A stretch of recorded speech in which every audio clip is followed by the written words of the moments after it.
From founder to authority, how to brand like a CEO. Monique DeMaio is a trailblazing female leader who has dedicated her life to helping women succeed in their personal and professional lives. Monique is the founder and CMO of OnDemandCMO, an impressive 27-year-old business consultancy that operates at the intersection of marketing and sales. She works with Fortune 500 to mid-market technology, tech services, nonprofit, and education with their branding, messaging, positioning, content development, and go-to-market strategies and implementations. Monique is a multilingual immigrant from France, a mixed martial arts karate black belt. Wow. A fitness wellness enthusiast, an empowering mentor, a speaker, a podcaster called Possibilities with Monique DeMaio, award-winning and top-rated author of 7 Secrets to Creating a Life You Love, a practical guide for women in leadership. And I must say, that is a must-get book to read. Please join her on her path to creating a life you love. For more information about her, and we'll talk about this towards the end as well, but please visit her at MoniqueDeMaio.com, as well as her business website, OnDemandCMO.com. Today, again, we're talking about from founder to authority, how to brand like a CMO. Monique, I am so thrilled to have been introduced to you and equally excited to have you on my podcast. Thank you so much, Monique. That was a lot to say. My goodness gracious. Who is this woman? She's a powerhouse. I know that. From the very first time I met you, was like, wow, so impressed.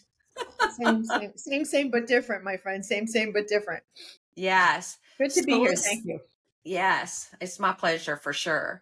So I want to start our conversation today. Again, I'm so excited, but why is it important for a CEO to get clear, very clear on their personal why, and how does that affect the brand that they build? So in everything that I do, whether it's personal branding, professional branding, corporate branding, clarity is everything. Mm-hmm. And trying to be all things to all people never works. And being authentic to who you really are always works. And people pick up on whether somebody's playing or somebody's serious, right? Mm-hmm. And what happens is CEOs, or especially founder CEOs, have a tendency to want to emulate the big guy in their category. So they say, I want to be like IBM Consulting. And you're a startup, and I want to walk and talk and act like IBM Consulting. Well, you're not IBM Consulting. You're a startup, and you have a special secret sauce that you need to lean into. What is your special secret sauce that you need to lean into? And what's your delivery? And what's your version of that secret sauce? Because maybe Tonya, Monique, and Joe have the same secret sauce, but Joe delivers it very differently than Tonya and Monique. So they need to understand and be clear about who they are, what they stand for, and how they have an approach or a flavor of what they want to do. It's sort of like, okay, you know me for a very short period of time, but you got to get an essence of who I am and what I stand for. If I came to the market with this wishy-washy messaging and a pale pink website and a, kind of a very soft approach to business, and we'll talk about it, and we'll contemplate and and meditate over your brand. Are you going to believe that that's in alignment with who I am? So that's the same kind of thing. It's like, okay, who is the founder CMO, or even not founder, just the CEO? It's the CEO, not CMO. What do they stand for? What is their purpose, and who are they trying to serve, and what are they trying to accomplish, and what is it that they want to be different about, and what do they want to be similar about? They have to be clear, because if you're kind of like a no nonsense former military guy, and you've got you've got this going on, and people, and you have the shortcut to whatever, optimization, acceleration of business planning, whatever your secret sauce is, whether it's a service, a product, or solution, doesn't matter. You need to be authentic to who that is. in the market when you launch your company, because otherwise it's disingenuous. Then what happens? Your sales enablement, your sales process, it's out of whack. People are like, wait, that's not what I thought I was buying. Wait, that's not what your website says. You're just totally not, you're not on brand. You're just not on brand. So you got to be really clear. Who are you? What do you want out of your business? Who are you serving? How are you serving your clients and your customers? And if that doesn't align, it's like, whoa, something's wrong. And people are not going to trust you. And that's what the problem is. I completely agree. I think, number one, it's very confusing. And I have to say, when I first started out, it took me a while to figure out who I was, who I was, what I did stand for, and trying to serve all people, which I think we'll talk about, but trying to serve all people, which then serves no one. That's right. Oh my goodness. Yeah. So be loud and proud about who you are and what you stand for. Exactly. Because you are. So the thing is, what people they don't get. And I've had, so many. If I had $100, no, if I had $1,000 for every CEO I've had this conversation with, I'd be very rich. It's, we can serve everyone. I go, no, you can't. No, and nor should you, because here's the thing. If they are not perfectly crystal clear that you are for them and about them and understand their line of business and their type of product or solution or service, you are nowhere. So you're not, you look desperate. You look unfocused. You look, all sorts of negativity pops up for somebody that's like, oh yeah, well, today I did toothpaste, but tomorrow I'm going to do high-tech services. Are you out of your mind? Well, here's the thing. Just because you can doesn't mean you should. Oh, girlfriend, that is one of my favorite expressions on so many levels. Because coming from corporate for 34 years, I had so many skill sets or have so many skill sets. Right. And so I was trying to serve them all. Can you do this? Yeah, I can. Yes. Can you do this? Yes, I can. Yeah. But it doesn't mean I should. Well, that's the thing, right? You come across as like a generalist. Nobody wants a generalist anymore. Yes. And so it's funny. I just had a conversation with the CEO I'm onboarding right as we speak. And he was like, you understand my business. You've done this before. I said, yes, I have, sir. Quite successfully. Thank you very much. I wouldn't be here if I didn't. Yeah. I'm not going to go to bat on an opportunity that I know I'm not. First of all, am I going to love it? That's another thing. Where's your enthusiasm? Are you excited about this? Are you showing up with gratitude and an attitude that says that you're excited or even engaged in this process and this brand and this company and this sector and this industry? Because if you're not, it's going to show. Yes. So I think we'll talk about that a little bit more here in just a few minutes, but I want to talk about, in the face of our businesses, how do we make sure that our personal brand and our business brand actually align? Yeah. So it's funny. You use human design. I was certified in why. Yes. I'm a why coach. So I use the why assessment to get a grip on how is the C-suite, not just the CEO. I usually give it to the top layer of the company. If it's small enough, even if there's like 5, 6 people, you want to know how they think. You want to know how they show up. You want to know how they're wired and how they process information and communicate. So what I do is I give them all a why assessment and I look at the results and I say, oh, okay. So this guy needs a lot of data. This guy needs the high level. Just give me the bottom line. Don't bother me with the nonsense. Don't give me any details. Just give me what I need to know, when I need to know it, how I need to know it. He wants it pre-digested. He wants it simplified. He wants it just made sense.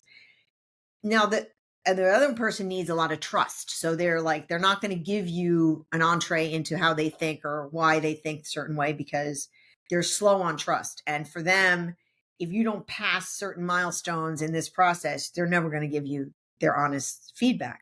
So you have to know that in advance so you don't take it personally. Like somebody who shows up as a challenge person, like I'm going to immediately say no. Well, if that person immediately says no, they're not being an ass. That's the way they're wired. If you know that, you don't have to take it personally, right? So when you know that that's how they're wired, you take that into consideration as to how you communicate back and forth.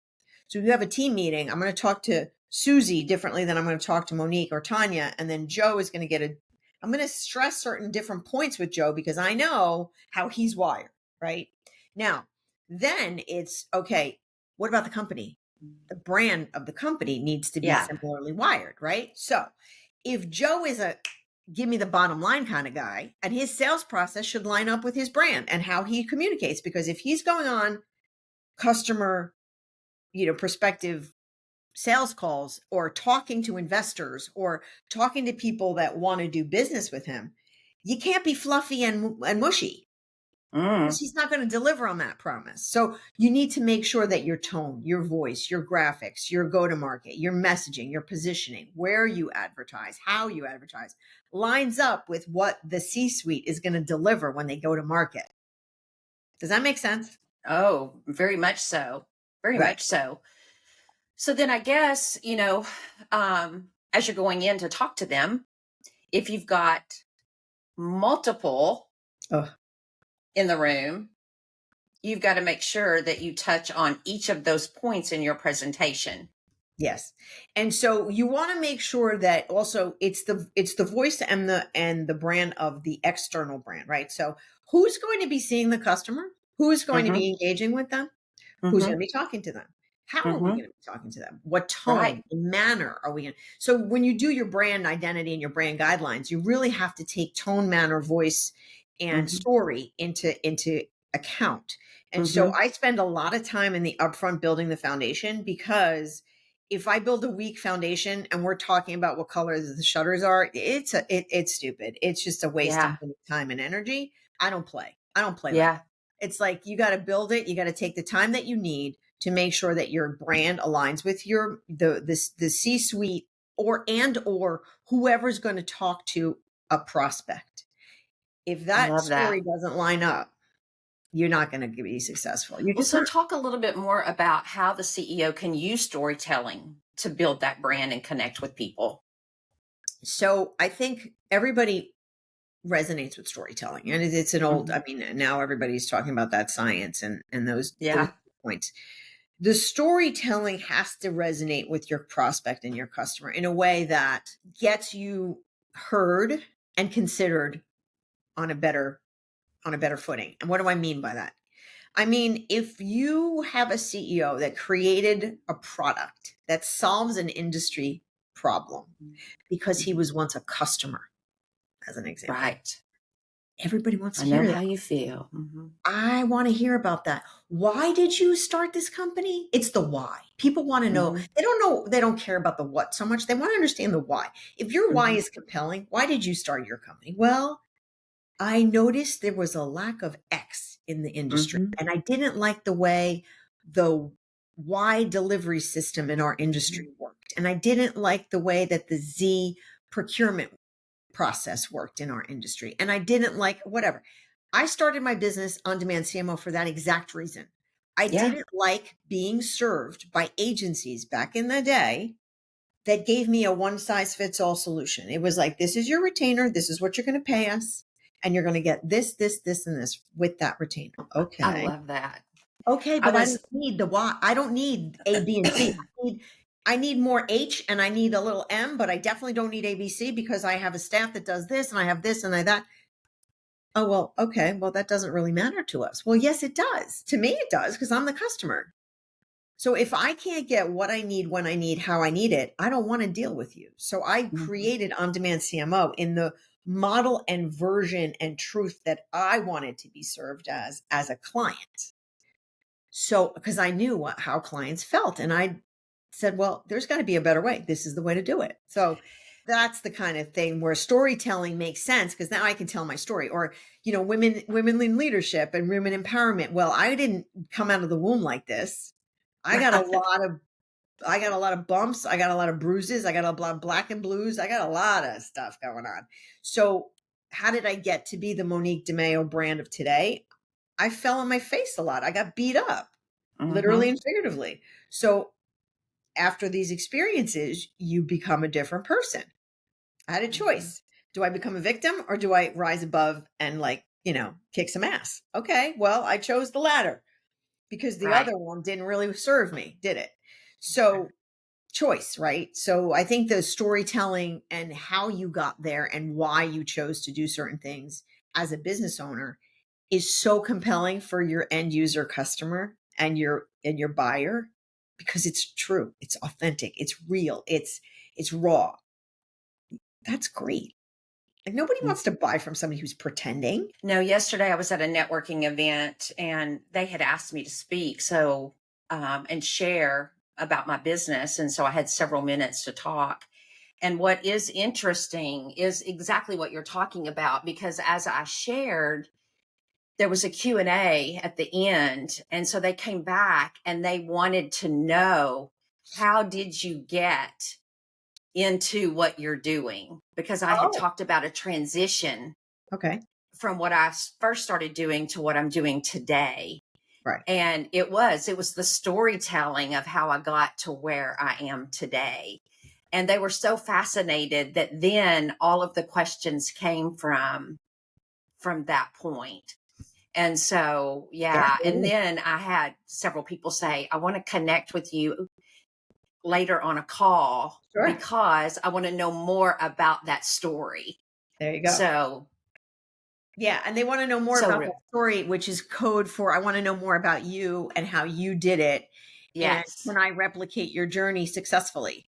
Yes. That's what that question is. The Yes. hidden question in the question is, let's Yes. get together. So, and I hate this expression. Please, nobody listening use this expression. Don't ever tell somebody I want to pick your brain. It pisses people off. Oh, yes. It's a trigger for me. If somebody says to me, I want to pick your brain, I find it insulting and demeaning. Yes. If you're a person that makes your business and your living from ideas and IP, somebody telling you, let me buy you a cup of coffee so I can pick your brain, is an insult to your intelligence and your Yes. IP. So when Yes. you want to talk to somebody, don't say that. Yes. Yes. Absolutely. That is true. That is true. But these That people is, really want to know what you did, because obviously if you're doing it successfully, they're like, wow, maybe I can do it too. And there you go. uh-huh. Uh-huh. Yeah. Yeah, you're right. You are so right. So, so a lot, we were talking earlier about many of us, and I did it too, trying to speak to everyone and not connecting with anyone. How can people fix that in their business and get extremely clear on Yeah. what that message needs to be? Yeah, it's hard. I'll be honest. Listen, in 27 years that I've run this business, I think my first 7 easily were trying to be all things to all people, because we all make that mistake, because we think that that's the right thing to do, until you realize it doesn't really serve you at all, and clients don't resonate with that. So there's 2 things you can do. One is, if you started the business to serve a specific audience, be true to that audience and the purpose that you started it by and with. So if you wanted to serve somebody in an industry that you came from because there was a need or a lack of something in the industry, and you created your company, your brand, your message, your service as a result of fixing that problem, stay in your swim lane. Stay in your swim lane. It's going to serve you, I promise you.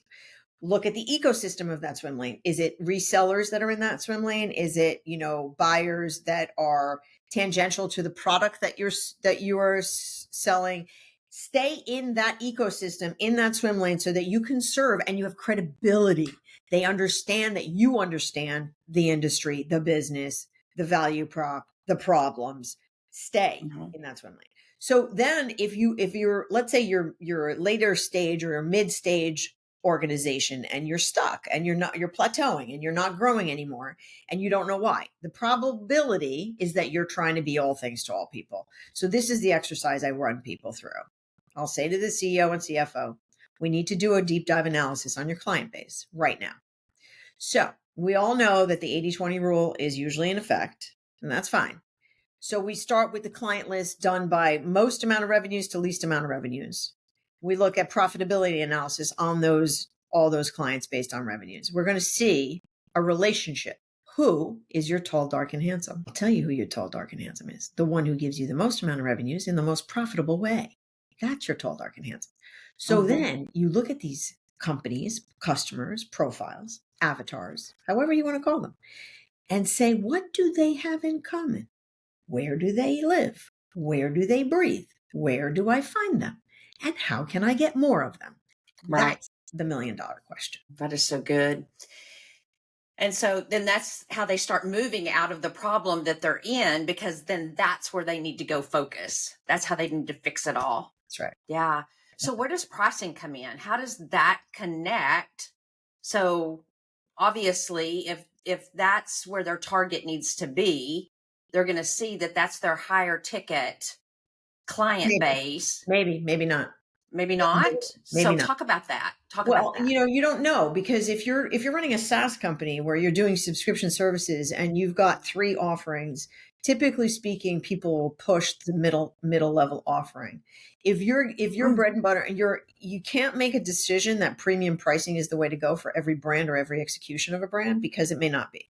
So depending on how you're selling, what your go-to-market model is, it could very well be that keeping in the middle level of your industry and keeping in the middle level of your package offerings is the way to go, because it's easy peasy and it goes easier and conversion is faster. Yeah, quicker. That is true. Your go-to-market is more profitable because you don't have any work to do about it or for it. So pricing follows the niche of how am I going to differentiate in my industry, and how are my current most profitable buyers liking me?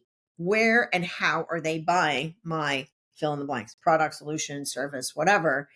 And how do I replicate my most engaged, profitable customers in that way? You look at the pricing on those customers, and sometimes it's not the most expensive, because you may be undercutting the guy that's the premium brand in your category, and you're selling something that is just as good for less money. So maybe you're playing a mass game versus a niche game. So there's not a one size fits all answer on pricing. Pricing is something that you really need to unpack from a business perspective, not a marketing perspective. And that's the part that I start with. I always start with, what are the business objectives? Where are we suffering? Where are we getting friction? And how can we fix it? Pricing, packaging, and product is part of that analysis before you worry about the marketing. Very good. Well, I was going to ask you if you went through that process with the client and helped them fix their pricing. Mm-hmm. So answer to that is yes. Oh, yes. And you want to also bundle. You want to talk about retention, because in marketing, there's only 3 strategies, right? There's acquisition, retention, and growth. And the one that is the sister stepchild to everything is growth. People do not realize the low-hanging fruit in their business is their current client base.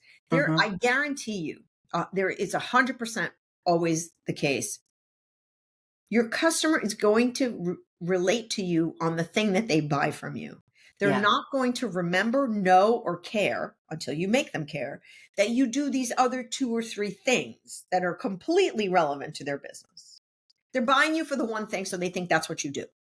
Like for me, we do great content development and lead generation and thought leadership. So that you're great. You do great writing. I'm like, that's great, but that's not the only thing we do. We'll do business analysis and tell you where your pricing, packaging, and bundling is incorrect. Right? Okay. Yeah. We can do on this side, but we can do this too. So it behooves the business owner to make sure that their sales teams and their go-to-market addresses, do all of your customers know what you could give them? Because the low-hanging fruit is upselling who already loves you. They already love you. How much more is it of an effort to get them to increase their share of wallet, cart, whatever it's called, right? So instead of buying Tonya for one thing, you buy Tonya for 3 things. She does the 3 things. You just don't know it. Yeah. So good. So good. So, oh man, so many nuggets today. I'm sitting here as you're talking, I'm going through all of my things and I'm thinking, wow, there's some things that I need to be thinking about in my own business. Sure. So as an on-demand CMO, mm-hmm. who is outsourced like a fractional CMO, but still outside the company, how and why does that help you be a more effective CMO, suite contributor? Yeah. So for me, I love it. I'll tell you why, because I can see the forest from the trees. So right now I have, the last couple of years, I've focused very much on companies who are stuck and or are looking for an exit strategy or, some sort of a liquidity event. And typically those are founder run companies where the CEO has been a player coach for years. And when I say player coach, meaning he's been in the business, I say he just as they have been in the business for a long time. And they've been in the business, not working on the business. And we know the difference because we're coaches and we're, business consultants, and we understand that distinction. This scenario is 95% of the time, they will tell me, oh, yes, we do marketing. Great. What do you do?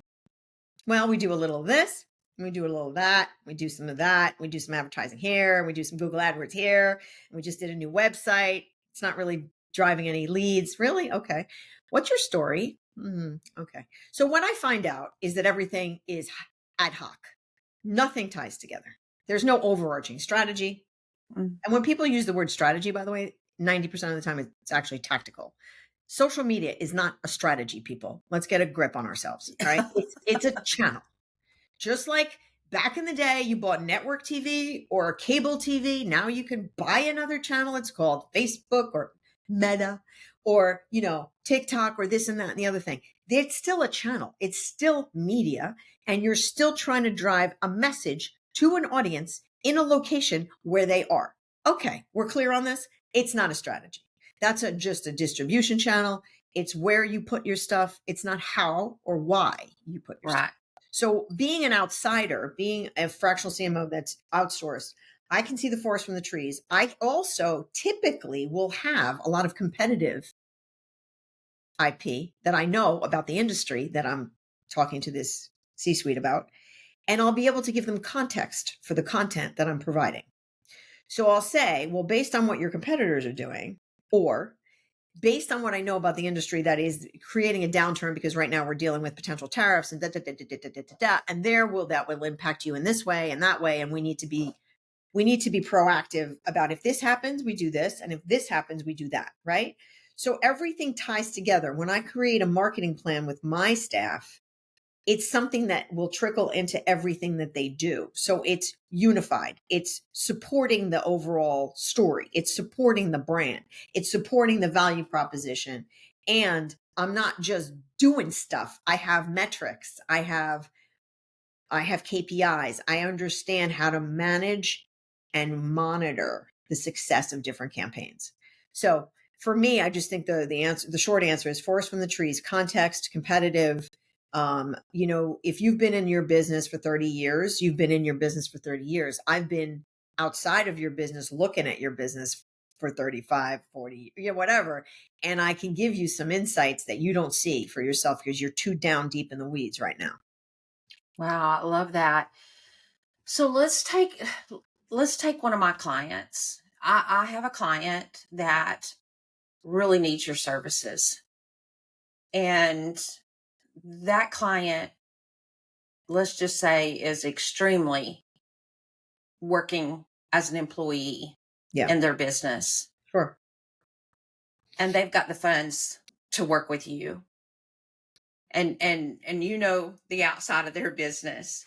Let's kind of walk through what that whole process would look like. Because what I would love to do for you is send some of my clients to you, because I'm not working necessarily in the weeds for my clients. Right. I'm identifying that they're in the weeds, and then I'm wanting to outsource to people like you to help my clients. Right. So share with my clients what that overarching process would look like for them. Sure. So first, it's perfect for me to know that there is a business consultant who's already identified that there's a problem. So they already they've brought you in, and presumably if they're listening to you, and they should, because why would they pay? This is another thing. Like, if you're going to bring in a consultant, can you just bloody listen to the consultant because they know better? Like, if you're not going to listen, then you're not coachable. I'm not your girl. Right. So let's just start with that.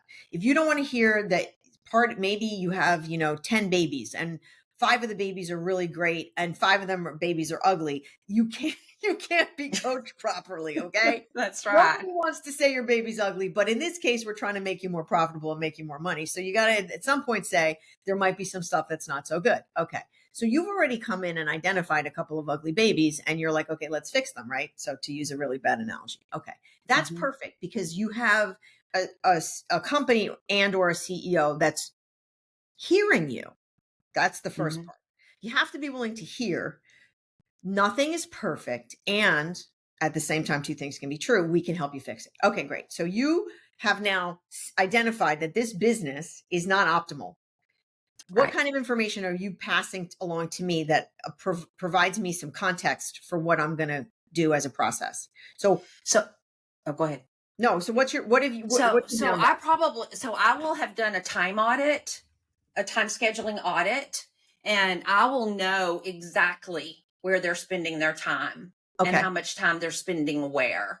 And I will know that their social media is either working or not working.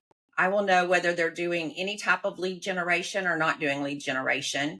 I will know the metrics or the analysis of their social media.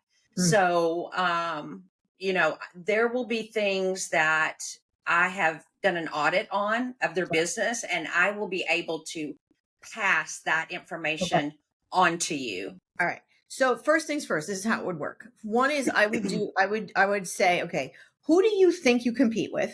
And I would ask them to give me 3 to 5 competitors, key competitors, right smack in their sweet spot. And then what typically happens, Tonya, is I will find other competitors from a keyword SEO perspective that they don't know that they compete with, but are eating their lunch.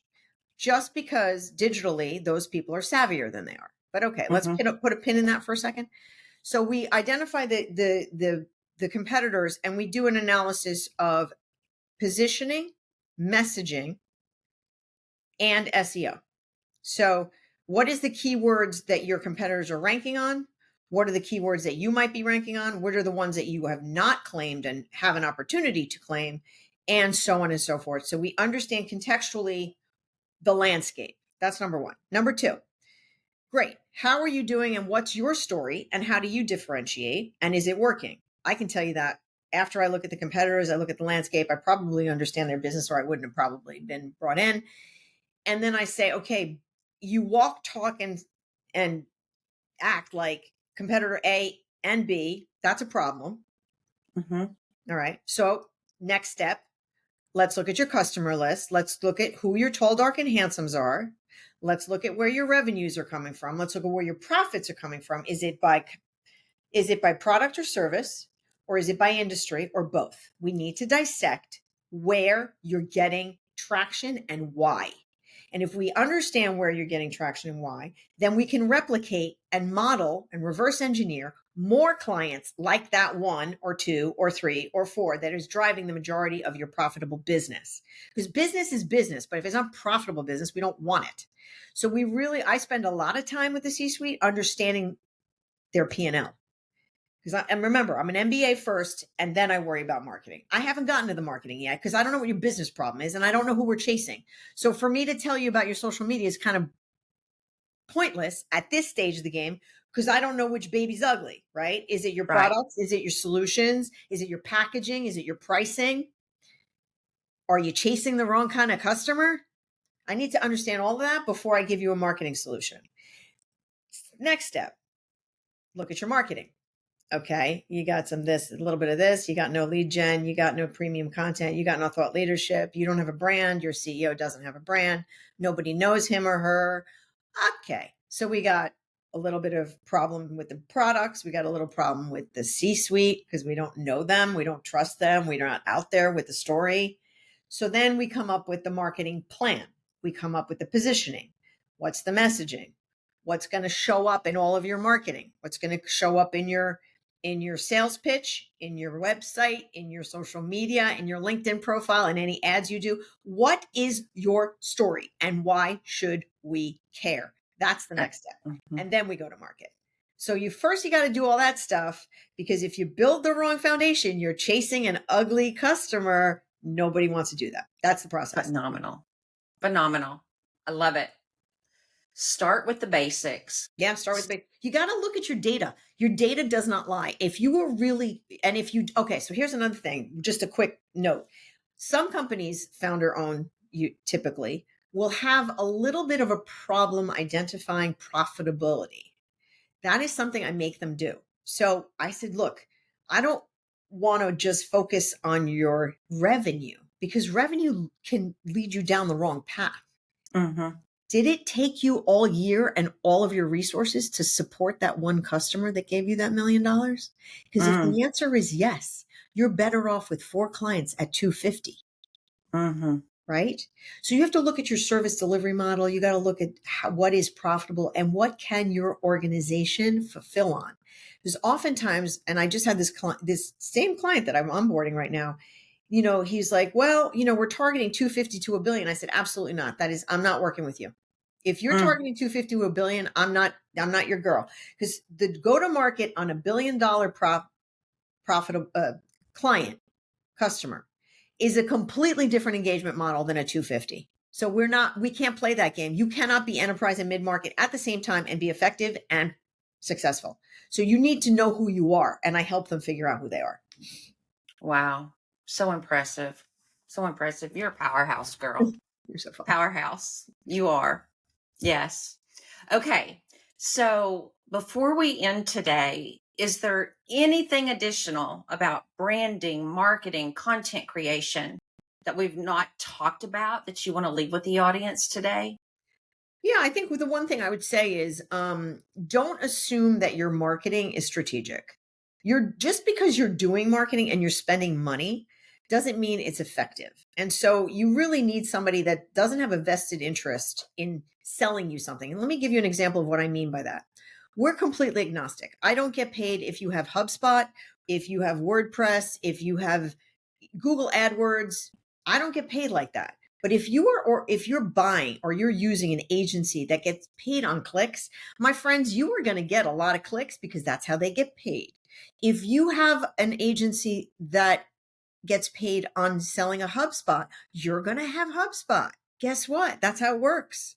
If you have an agency that sells Salesforce, you're going to have Salesforce. So you need an agnostic, non-partial view of what you're doing in all areas to get a holistic view of what you could be doing differently and better. And you have to look at follow the money. Do not let yourself get sucked into somebody that's a social media agency is going to tell you that the strategy is social media. It may not be right for you. But if you're talking to somebody who's selling digital marketing, well, then you're going to get digital marketing. And that'll be the swim lane that you're going to be forced into. That may not be right for your brand. It may not be right for your business. So you need somebody that's going to say, you got 5 great babies and these guys need some work. So let's give them a little PT, shall we? So you just need to be clear. What you're doing may or may not be the right thing. Get somebody in the room that has no dog in the race, that has no skin in the game, that can tell you what's good and what's not. That would be my advice. Mm-hmm. So good. So good. Do you have any favorite quotes? I just have to ask. I just have to throw this in. Do you have any favorite quotes? Oh, great, favorite quotes. Well, it's funny. I just came up with one the other day because I had an experience with somebody who I actually, I thought he was just kind of full of himself. And I said, anyone can bestow a title upon themselves, but true leadership is shown in how they treat others and collaborate with those around them. Yeah.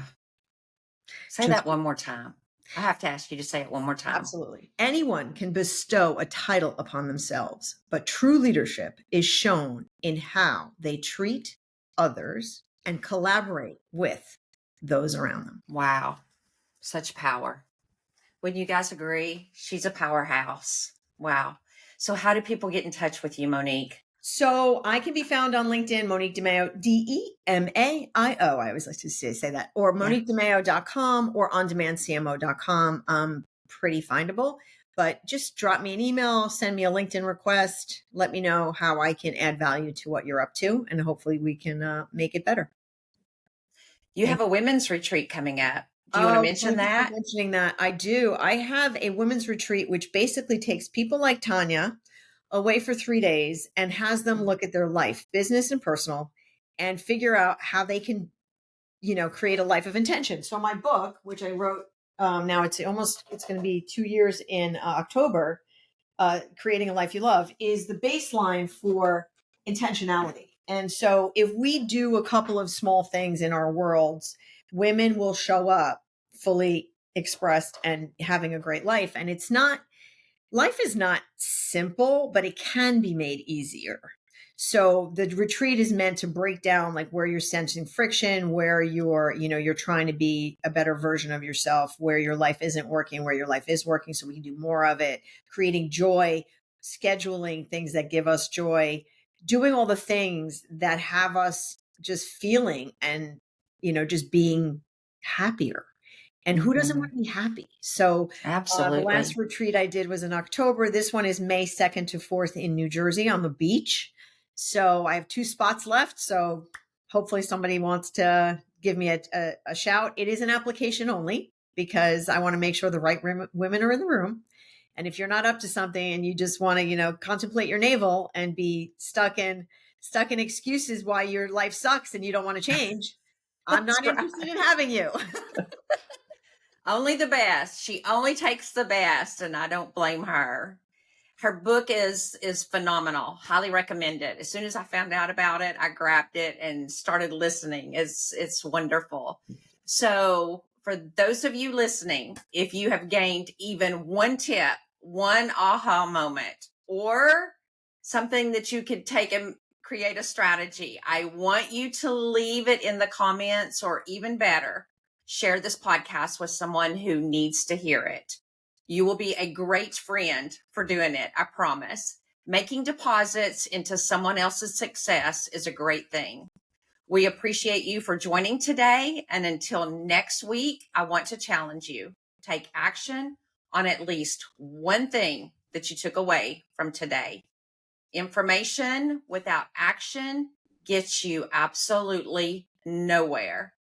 I'll see you again soon. Bye. I love you.